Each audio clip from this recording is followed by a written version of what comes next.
Astro only एक अच्छे दोस्त की तरह हमेशा आपके साथ है।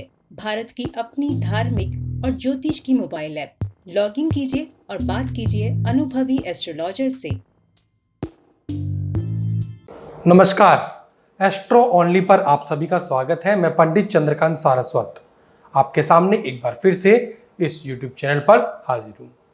आज हम बात कर रहे हैं भारतीय क्रिकेट टीम का श्रीलंका का होने वाला एक दिवसीय दौरा।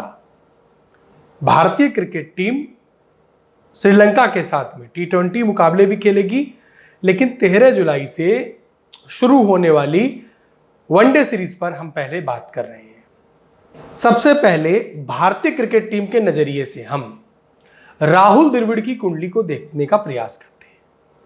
राहुल द्रविड़ की कुंडली जब हम देखते हैं तो इस कुंडली में लगन मीन बनती है और गुरु उनके स्वामी बनते हैं। चंद्रमा लग्न में बैठा हुआ है और आपको बता दें कि चंद्रमा के लिए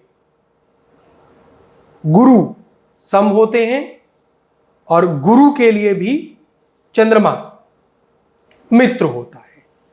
चंद्रमा की वजह से राहुल द्रविड़ का जो स्वभाव है वह कूल एक व्यक्तित्व में नजर आता है। आक्रामक शैली इनकी नहीं रही है। क्रिकेट के खेल में मंगल एक विशेष स्थान रखता है। मंगल यदि किसी खिलाड़ी की कुंडली में कमजोर है तो उसकी वजह से दुष्परिणाम सामने आते हुए नजर आते हैं। जैसा कि हमने अपनी पिछली प्रेडिक्शन में बोला था, जब हमने यह बताया था कि वर्ल्ड टेस्ट चैंपियनशिप में केन विलियमसन और उनकी टीम भारतीय क्रिकेट टीम के ऊपर भारी पड़ती हुई नजर आएगी और कहीं ना कहीं जीत का जो अनुपात है वो केन विलियमसन की तरफ अधिक है। साथ में हमने यह भी बोला था कि विराट कोहली पर्सनल रूप से भी इस सीरीज में फेल होते हुए नजर आएंगे और वही हुआ। हमारी वो प्रेडिक्शन पूरी तरीके से सही साबित हुई थी। YouTube के ऊपर आप जाके देख सकते हैं, डिस्क्रिप्शन में हम उसका लिंक नीचे देंगे। वो प्रेडिक्शन सही साबित हुई। अब राहुल द्रविड़ की वर्तमान कुंडली को अगर देखें तो मंगल इनकी कुंडली में नवम भाव में अपनी राशि वृश्चिक राशि के साथ स्वयंग्रही होकर बैठे हुए हैं, जो कि इनकी सफलता के पीछे मुख्य कारण है। लेकिन क्रिकेट का खेल है, मंगल को आप नजरअंदाज नहीं कर सकते। इनकी सफलता के पीछे भी मंगल एक मुख्य रोल अदा करता रहा है। नवम भाव में मंगल का होना, अब कुछ सूत्र यह भी बोलेंगे कि नवम भाव में मंगल तो आयु भी कम करता है और बड़ी बड़ी बीमारियां देने का कार्य करता है, किंतु राहुल द्रविड़ की कुंडली में यही मंगल क्योंकि अपने घर अपनी राशि के साथ स्वयंग्रही होकर बैठे हुए हैं तो इसलिए इन्होंने पूर्ण फल दिया है।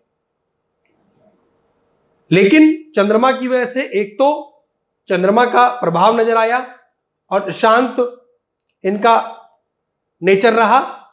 दूसरा, शनि तृतीय तीसरे भाव में बैठा, तीसरे घर में बैठा वक्री शनि कहीं ना कहीं जातक के अंदर आक्रामकता को कम करता है।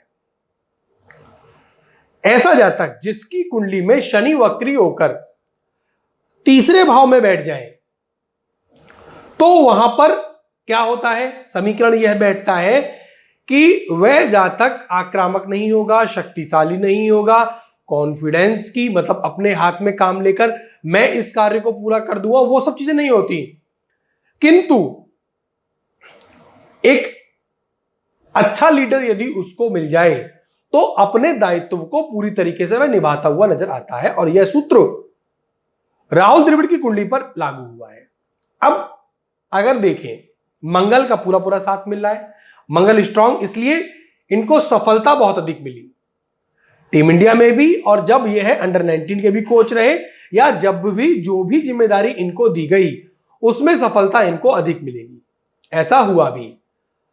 वर्तमान की बात कर ले तो वर्तमान में सूर्य और राहु की दशा चलती हुई नजर आ रही है। सूर्य कुंडली में मित्र होकर बैठे हुए हैं, जो कि 10वें घर में, दशम में बैठे हुए हैं। उसके साथ साथ यदि हम देखें कि सूर्य के साथ युति जो बनी, उसमें एक शुक्र के साथ युति होना, मतलब इनकी कुंडली में शुक्र सूर्य के साथ बैठ गए और वो शत्रु बन गए। शुक्र की वजह से भी कहीं ना कहीं इनके कार्यों में, मतलब जब कार्य बन गए होते हैं तो दूसरे व्यक्ति इनके कार्यों को छीनते हुए नजर आ सकते हैं, और वो हुआ भी होगा। मतलब रुकावटें बहुत अधिक क्रिएट होती हैं। बुध कुंडली में सूर्य के प्रभाव के कारण नजर आते हैं। गुरु स्वयं घर ही है, युति इसी युति में। राहु इसी घर में, दसम घर में, 10वें घर में बैठे हुए हैं। और 10वें घर में बैठे राहु, सूत्र कहते हैं कि सफलता का कारण बनते हैं। राहु का 10वें घर में होना माता पिता भाई बहन के लिए थोड़ा बहुत समस्याएं क्रिएट कर सकता है पारिवारिक चीजों में, लेकिन सफलता दिलाता हुआ नजर आता है। और सूर्य के साथ राहु की दशा चल रही है, जो कि अक्टूबर 2021 तक चलेगी। इस समय में इनको बड़ी सफलता प्राप्त होती हुई नजर आ सकती है, और वो सफलता टीम इंडिया के लिए यह सीरीज हो सकती है। अब कप्तान शिखर धवन की बात कर लेते हैं। अब जैसा कि हमने कहा, मंगल के ऊपर नजर जरूर दौड़ानी चाहिए। तो इनकी कुंडली में भी, शिखर धवन की कुंडली में भी मंगल नवम हाउस में भी सम बनकर बैठे हुए हैं तुला राशि के साथ। किंतु केतु एक तो पितृदोष जैसी स्थिति इनकी कुंडली में बनती हुई दिख रही है केतु के कारण। नवम भाव के स्वामी पर शनि का भी प्रभाव है और केतु भी बैठे हुए हैं। शनि के प्रभाव की वजह से पितृदोष जैसी स्थिति बनी होगी। बड़े बड़े कार्यों में इनको उतनी अधिक सफलता नहीं मिलेगी। लेकिन मंगल कहीं ना कहीं इनके लिए भी एक महत्वपूर्ण कारक रहे। और अभी की वर्तमान की अगर दशा देखें तो मंगल के साथ चंद्रमा चलता हुआ नजर आ रहा है। और देखिए, सफलता का कारण राहुल द्रविड़ और शिखर धवन दोनों जगह एक कॉमन दिख रहा है। तो कहीं ना कहीं, लेकिन राहुल द्रविड़ यदि अच्छे से लीड करें और अपनी चलाएं, शिखर धवन केवल फॉलो करें राहुल द्रविड़ को, तो उस स्थिति में टीम इंडिया श्रीलंका को इस सीरीज में हराती हुई नजर आएगी। यदि शिखर धवन अपने फैसलों को अधिक महत्वपूर्ण बताते हुए चलते हैं और उन्हीं के ऊपर अड़िग रहेंगे, तब कुछ ना कुछ मुश्किलें आती हुई नजर आ सकती हैं। यह दौरा शिखर धवन की कुंडली को अगर देखकर बोले, राहु इनके लिए भी उतने बुरे नहीं हैं, लेकिन कहीं ना कहीं कुछ ना कुछ ऐसे नतीजे उत्पन्न होंगे जिनकी कल्पना कोई नहीं कर रहा।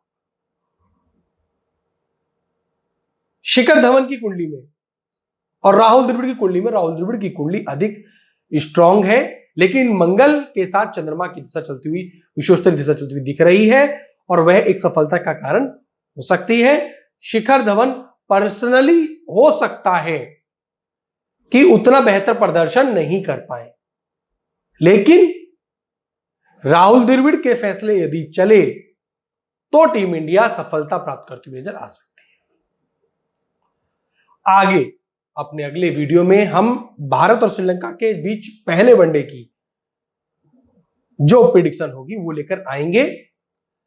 मेरे यानी पंडित चंद्रकांत सारस्वत के साथ आप बात करने के लिए वेबसाइट www.astroonly.com पर जाएं, साइन अप करें और मेरे से पंडित चंद्रकांत सारस्वत से अपने जीवन की किसी भी समस्या के ऊपर बात करते हुए नजर आ सकते हैं। बेहद ही साधारण सामान्य कीमत पर आप बात कर सकते हैं।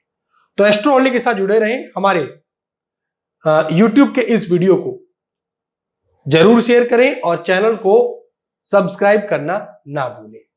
नमस्कार।